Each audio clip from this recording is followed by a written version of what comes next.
salaam ñu ngi nuyu ñëpp di jox ku nekk sa wàccuwaay di ñëw fii si plateau jotaayu waxtaan tey nag ñu am suñu invité ñu bëgg a waxtaanee ci thème bu ñu naan life mbedd maanaam dund ci mbedd mi ñu bëggoon xam aussi ndax am bëgg-bëgg la wala ñàkk pexe la tey ci loolu lañu bëgg a waxtaan may nuyu aussi sama invité bu baax di leen jox seen wàccuwaay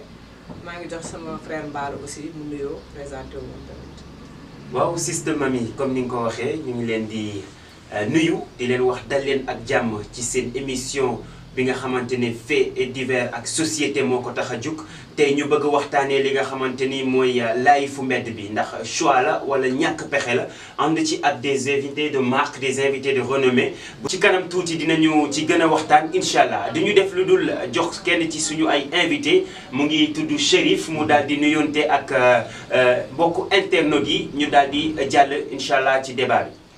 salaamaaleykum maa ngi nuyu ñëpp kenn ku ci nekk sa tur ak sa sant mon tour bi Chérif Diallo la étudiant à l'UVS en informatique voilà. voilà donc dañuy jox Sister Mamy mu introduire suñu beneen invité moom nag xam naa moom mooy introduire boppam ndax ñëpp xam nañu ko di un jeune acteur bi def li nga xamante ne mooy un travail magnifique dans le monde du cinéma ñu bàyyi rek Sister Mamy mu daal di koy introduire. waaw ma di dalal sama gan bi ak jàmm di ko jox aussi micro bi mu présenté wu moom tamit wax mooy kan xam naa sax kenn du ko laajte incha allah. asalaamaaleykum àdduna asalaamaaleykum Sénégal di siyaar ñëpp di bëgg ñëpp bah je me présente de toute façon tout bi Papy de mon prénom ñu may woowee Hercule je suis un jeune acteur comédien et top modèle en même temps. di am kontaan ak mbégte di teew ci plateau bu mel nii ak vraiment di féliciter aussi initiative bi ak thème bi fi war a waxtaanee voilà. waaw tey nag ñu bëggoon la laaj grand frère di la bëggoon laaj ba xam parce que gis nañ nga joué benn rôle ci kii bi ci Idole nga joué ci life mbedd ñu bëggoon waxtaan ak yow ba xam loo dund la ba xam da nga waxtaan ak koo xamante ni daf ko dund. wala yow soo ko joué exactement lan ngay sentir ak sa morom yi nga xamante ni ñu ngi ci mbedd wala xale yi nga xamante ni ñu ngi ci mbedd bi ñu bëggoon a xam tey ba xam mbir bi maanaam bëgg-bëgg la wala ñàkk pexe la. bon déjà milieu cinéma l'acteur il est appelé à jouer tous les rôles. voilà nit ki da ngay yow mi acteur rôle bu ñu la attribué war nga ko mën a joué muy rôle bu mu mënti doon ñun yàlla dafa def na ñu doon un groupe de jeunes. nekk ci série Idole comme ni nga ko waxee doon fa ay faaxumaan wala buujumaan comme ni ko gars yi di waxee ku xam faaxumaan ku xam buujumaan xam ni c'est la personne bi nga xam ne ñu ci mbedd bi dundam pratiquement il passe la majeure partie de sa journée ci mbedd bi lu mu dund ci mbedd bi la koy amee léppam ci mbedd bi lay xewee léegi wax ji mooy mbedd bi la moo fa yóbbu bon loolu ku ne parce que kenn juddoo ci mbedd kenn juddoo ci mbedd même bu ñuy jur nit di ko sànni mais juddoo ci mbedd peut-être nag yow ki la jur moo la dem teg la fa. bon nous à travers la série lan lañ fay jéem a wane mooy que tey fàqumaan bi buujumaan bi dafa bokk ci société bi c'est pas une personne bi nga xam ne tey da nga ko war a marginaliser mettre ko de côté di ko xoolee beneen bët parce que tey nii am na tey ku dëkk ci mbedd bi li ñu lay wax mooy. déjà buñ la gisee rek yow bëtu bandi lañ lay njëkk a xoole voilà déjà dañ naan kii bandi la tukkatu bon la mais bul xam nit kooku lan moo fa yóbbu est-ce que li ko fa bàyyi coobareem la en fait waaw est-ce que li ko fa bàyyi coobareem la et encore une fois ñun tey jii nii peut-être le réalisateur de la série ce qu'il a voulu montrer ci série bi mooy ñooñu noonu ñu jar a bàyyi xel lañu ci société boobu ñooñu leen di bàyyi xel. en tout cas di rafetlu déjà l'idée bi nga xamante ne am na ko ba boole jox leen rôle boobu ci biir cinéma parce que dafay wane ne moom il est conscient de toutes les couches sociales. boole na ci ñëpp xam ne ñëpp ci la ñu bokk. ndax réew mi moom buujumaan bi fàkkmaan bi ministre bi leader bi de ñoom ñëpp ci réew mi la ñu bokk te pour réew mi dem ni ko mag ñi di waxee les plus grandes montagnes sont faites de petites pierres donc ñëpp lañ ci soxla et puis ngeen ci def liggéey bu am solo donc liñ ci bëgg a xam mooy comme jouer nga rôle bi ñu gis ngeen koy jouer ak dynamisme ak professionnalisme mais jouer bi ngeen koy jouer lan en fait lan la leen di def voilà parce que waaw jeu bi ñu koy joué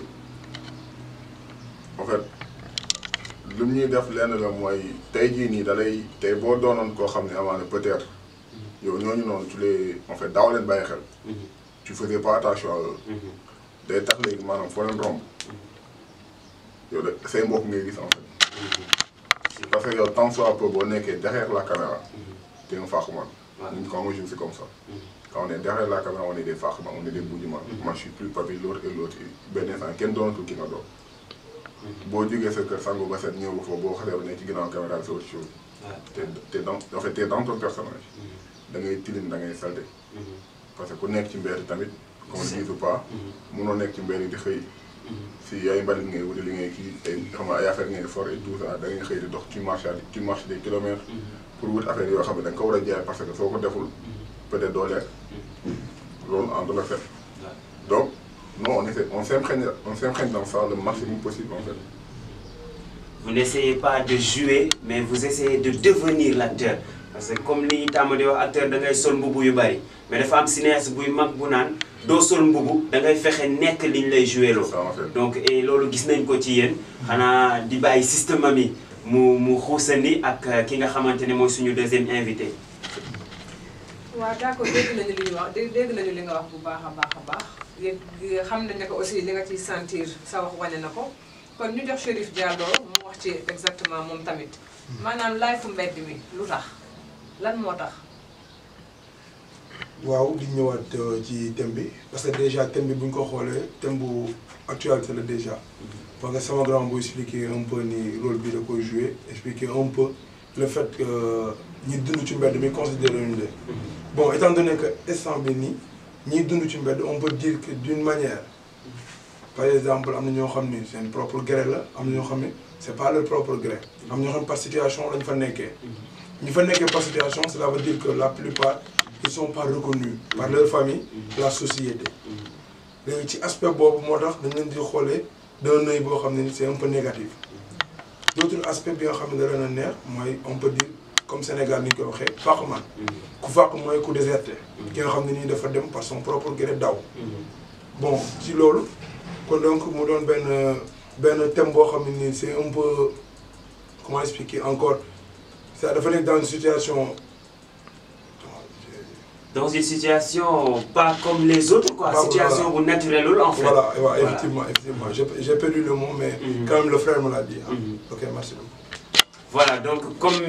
ni ñu ko gisee ñu ngi waxtaanee encore une fois life mbedd donc di bàyyi système mi mu xuusani ci thème bi et ci kanam tuuti ñu daal di laal suñu beneen ponk mais laata loolu comme ni mu ko laajee gars yi rek ñu bàyyi ko moom système mi mu xuusani ak mbokku téléspectateurs yi. waaw d'accord Cherif wax ji rafet na bu baax a baax dégg nañ sa wax waa life mbedd bi maanaam bëgg-bëgg la wala ñàkk pexe la mën na nekk ñàkk pexe parce que man nanguwuma ni que ki nekk ci mbedd mi daf ko bëgg mënul nekk des fois aussi y a des causes yi nga xamante ni moo koy indi peut-être nit ki dafa xat ci këram ba day obligé génn ci mbedd bi aussi parfois aussi problème famille daf koy indi nga nekk ci kër peut-être nga xat am na ko mos jot a waxtaanal dafa ni moom mënul concevoir comme ni mu nekkee mag papam bëgg ko yor ci kër gi dafa obligé mu génn parce que loolu la jàpp ni que mooy tax mu sentir à l'aise mais kon exactement da ngay xam ne ki nekk ci mbedd bi du bëgg-bëggam su fekkee ni que bëgg-bëgg la rek soo xuusee ba ci biir rek di nga xam ne que y a problème parfois soo waxtaanee ak ñoom da ngay xam ne que carrément y a problème ki nekk ci mbedd bi ci kër la jógee comme ni ko papi waxee ci kër la jógee kon kooku tam aussi pour nga delloo ko ci kër aussi du jafe parce que soo waxtaanee ak moom laaj ko lu ko jëlee ci kër ga wala lan mooy cause yi maanaam ñu booy leen suñu bopp ñu tàmm yow mi nekk ci kër gi bul jàpp ni que kii ci mbedd la nekk wala ci mbedd la nekk parce que kenn dëkkul ci mbedd ku nekk ci kër nga jógee ku nekk ci kër nga juddoo mais daf fekk dafa am ñi nga xamante ni ay jaaykat lañu dañoo bëri lu ñuy bañ des fois bu ñu nekkee ci kër peut-être problème yi bëri des fois aussi social daf ciy rax da ngay nekk ci kër aussi des fois néeg yi du bëri nekkaay bi du neex nga am ay sœur sa yaay sa papa nga xam ne kër gi dafa xat amoo solution yow da ngay jàpp ne peut-être mbedd mi mooy solution bi te mbedd mi lu nekk aussi mi ngi ci kon ma jox sama frère Mballo aussi mu xuus ci tuuti incha allah. En tout cas comme ni ko gars yëpp waxee mbokku internautes yi je pense que li leer ba leer mooy tous les hommes naissent libres et égaux nit yëpp ñoo yem nit yëpp ñoo bokk li ñu doon donc ki ne ci mbedd bi ak ki ne ci kër gi lenn mooy différence bi mooy problème bi nga xamante ne ñu ngi koy dund ñoom ñaar kii mu ngi ci condition yu ko may mu ne ci kër kii mu ngi ci condition yu ko mayul mu nekk ci kër donc il est obligé mu supporter loolu noonu donc man li ma ciy wax comme ni ko gars yi di defee comme le cinéaste tey waa Idole boo leen jëlee message yi ñuy lancé de par leur série di wane ne ñi ne ci mbedd bi ils ont ñenn ñi parce que dañu amul dañoo ñàkk pexe mais ñenn ñi ils ont fait le choix waaye nag mbedd kenn du ko choisir parce que ku ne mbedd moom xam ne du lu gën ci nit te nit bu ñu nee nit nitee tax te nitee balaa muy nekk ci nit ngay doxalu nit mooy ñu xamee la nit boo xamante ne am nga kër yaa ngi dox ci société bi yaa ngi participer ci développement bi je pense que tey nitu mbedd bu ñu ko waxee rek fàkkamaan buujumaan agresseur sàcc la ñuy njëkk a xalaat donc mosuñu gis nitu mbedd bu tabax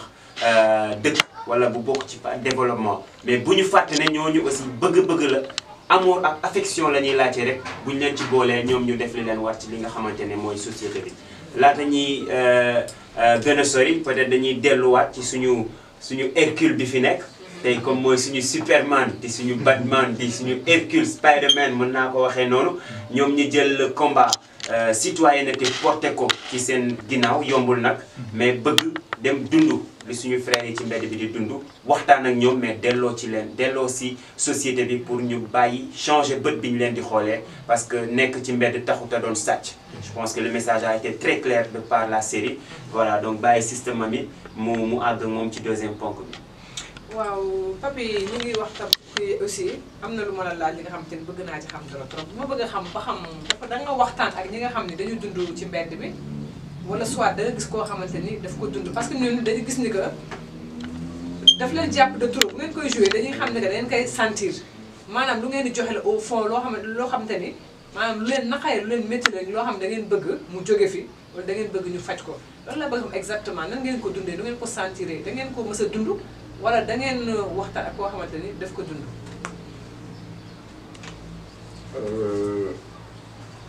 Pour être franc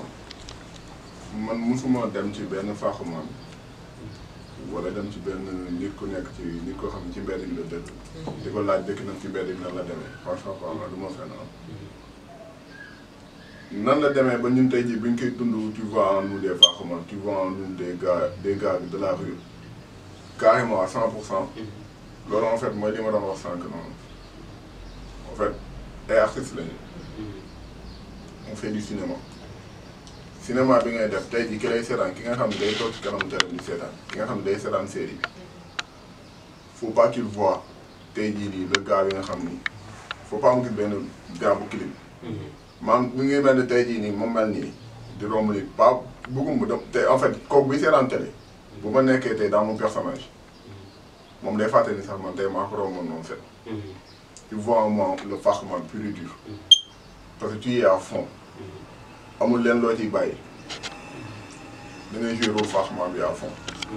lan moo kan moo ndax am na ku ma ci conseil ndax am na ku ma ci waxtaanu ma ci kenn en fait loolu réalisateur bi moom miy def film moom da lay ci moom en fait moo lay proposer loolu moo lay woo ci loolu mooy li ma doon wax sànq. un acteur tu dois être en mesure de jouer tous les rôles.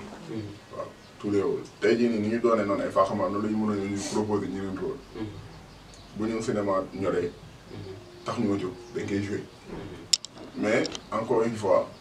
on essaie de véhiculer le message. waaw c'est un message qu'on essaie de véhiculer. Je pense am na épisode yoo xamante ne on n'a pas besoin de chercher de midi à 14h message bi dafa leer ñëpp gis nañ ko mais de par le message que vous véhiculez dans la série yow personnellement tey boo jàkkaarloowee ak ñi ne ci mbedd bi ñi ñàkk pexe ñi nga xamante ne du choix moo leen fa def quel est le message bi nga bëgg a partager ak ñoom. message bi may partager ak ñoom mooy lenn mooy àdduna dara xëyul sotti ni rek ci mbedd bi. comme ni ko mami waxee sànq en fait ku nekk ak la lay yóbbu ci mbedd mais nit war nga mën a maanaam dund gu am na ni ko olof di waxee. dund gu sotteegul lu ne xaj na ci. voilà c'est ça en fait bul jàpp ni maanaam fii la laay fi yow jàppal ni yow ci société bi nga bokk. kay xëy këram sangu ba set xëy na neex sol karawaat ko si moom xëy parfum bu neex taal kàrkaaram dem. doomu boos bi nga xam ne tey ay chauffeur moo yëg kii kenn gënu kenn. tey man bu ma demee Sané ci kër jàmbur dañ may wut mais 10 minutes après ce qui est sûr si je ma changé ma sol sama costume nekk sama personnage faaxuma seen même bu ma fa ñëwee si fu ma ñëwee Sané dañ may dàq. ak tey Sénégal xam nga am na noo xam ne boo ko melee boo ñëwee ci kër jàmbur on te reçoit pas. comme ni ñuy wax ne que nit yëre lañ koy nawee. voilà te pourtant tubaab bi foofu am na lu mu fa am mooy nee na l'habit ne fait pas le moine. mais le Sénégal moom beneen kii bi lañ jàpp mooy le moine se reconnaît par son habit. L'habit ne fait pas le moine mais le moine se reconnaît par son habit. ñoom nag foog nga am cëleen gi. ñu doog la considérer respecter considérer la ci société bi aussi. loolu malheureusement y en a qui en fait qui en font les frais. y en a qui en font les frais parce que tey jii nii ngeen jégal ma je vais un peu sortir du sujet tey jii am na ñoo xam ne tey jii nii ci li ñu leen di arnaqué ci loolu noonu la mooy daam dañuy gis ni que il est bien habillé il est correct il est propre et tout. ñu def ko confiance en 100% alors que c'est le gars bi nga xam ne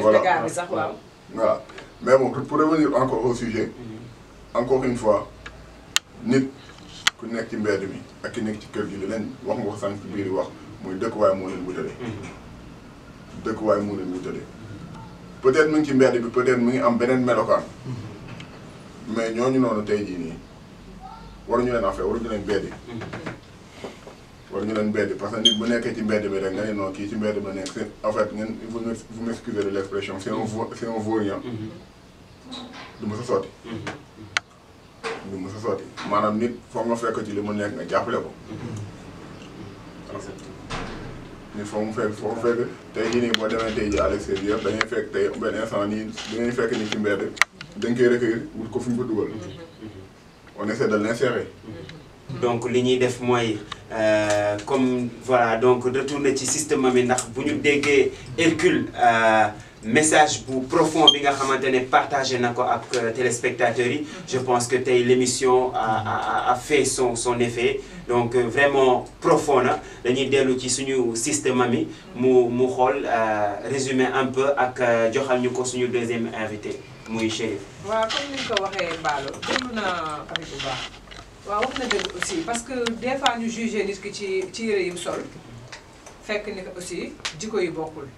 mais aussi lépp rek mi ngi basé wu ci maanaam ci éducation mën nañu ki nekk ci mbedd bi des fois sax mooy gën ki ci kër gi parce que duñu yem jikko xëy na ki ci mbedd bi tolof moo ko teg ci mbedd bi mais ki ci kër gi parfois ki ci mbedd bi moo koy gën chaque jour dama insister ci côté boobu chaque jour ki nekk ci mbedd bi mooy gën a rafet jikko que ki nekk ci kër gi nag mooy jàppee boppam moom moo gën parce que moo nekk ci kër mooy dëgg ci lal mais aussi bu làmbatoo ki nekk ci biti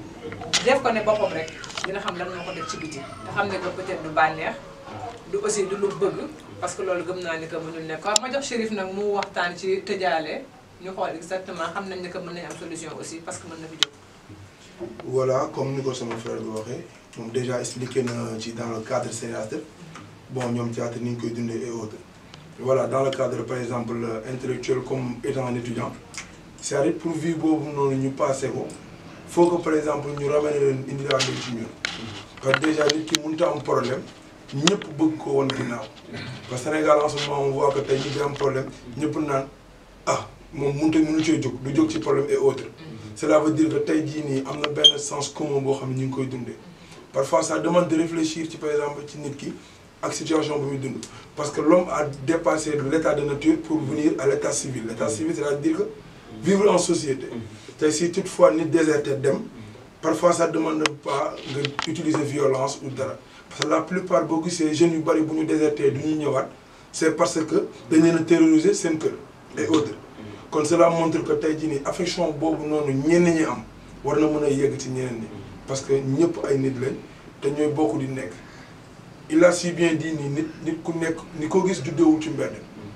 ci hôpital yi ñu juddoo même suñu la tegee ci mbedd juddoo woo fa cela veut dire que tey ku juddoo ku ñëpp bu ñu bokkee fi ñu juddoo c'est-à-dire que ñëpp mën nañ leen a bokk tette kon donc ñi nekk ci mbedd mi ñi jàng am ñoo xam ne jàng nañ am ñoo xam ne jànguñu kon donc d'après ñoom expérience bi ñu am ñoom gis nañ ni par exemple tey ku leen indiwaatoon ci société bi dinañ mën a gérer maximum de problèmes parce que xam ne am nañ expérience su kër am nañ expérience su mbedd bon man nag loolu la amul lu ma koy sànni ci loolu. Effectivement donc comme niñ ko déggee je pense que ñëwaat na bu baax ci aspect éducation bi ci aspect formation bi te comme ni muy wax nit kenn du ko daw je pense que woykat bu mag ba wax na ko di Njaga Mbay ndaw bu wéradi kenn du ko daw ba mu xam ko ndax mën naa lu yokk la ko métti te métti moom bu yokkoo rek solution mënu fa am te je pense que tey la plupart ci ñi nga xamante ne ñoom ñoo nekk dans la rue c'est des jeunes te jeunesse dafa nekk lu am solo ci réew man Nelson Mandela daan na wax l'arme la plus puissante pour changer le monde c'est l'éducation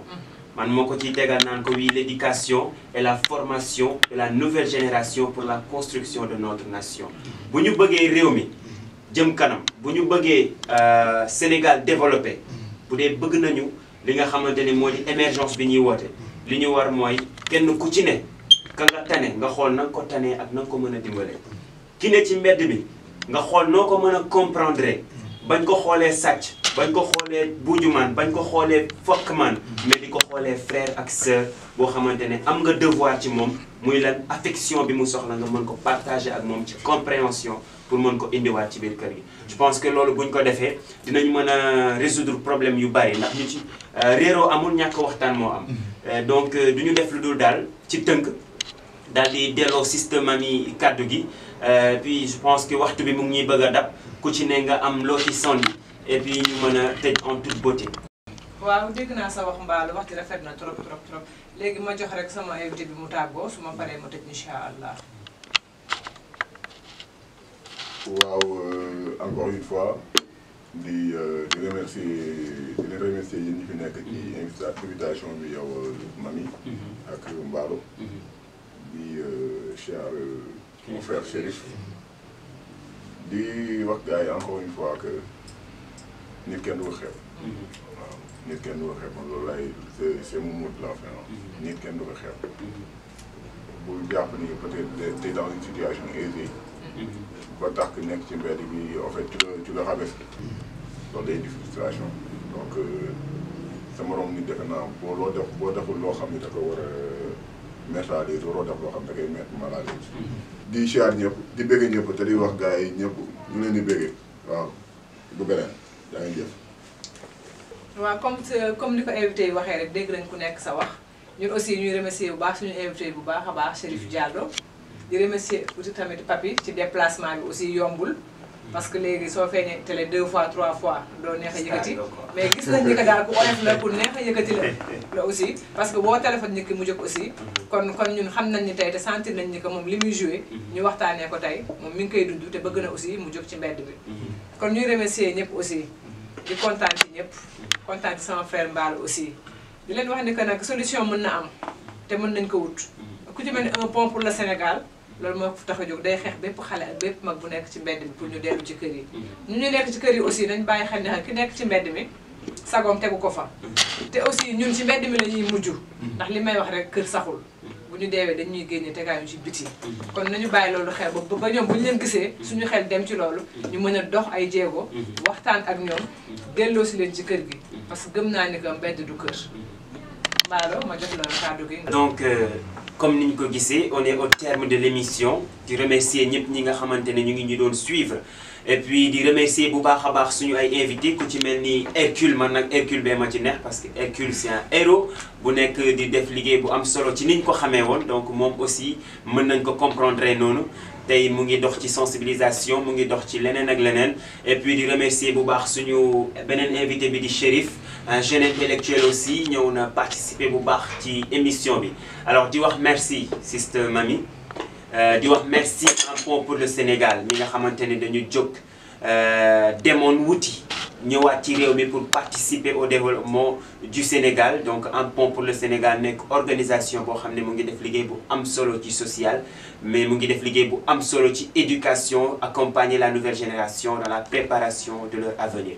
alors di wax aussi ci Prom Art mi nga xamante ne dafa ànd ak un pont pour le Sénégal pour daal di liggéey juste pour le Sénégal donc Prom Art di def la promotion de l'artiste des artistes en général et des chanteurs en particulier mais nag mënuñu tëj te waxuñu merci un grand merci à l'équipe technique di wax merci Bip mi nga xamante ne moo nekk ci caméra bi ci technique bi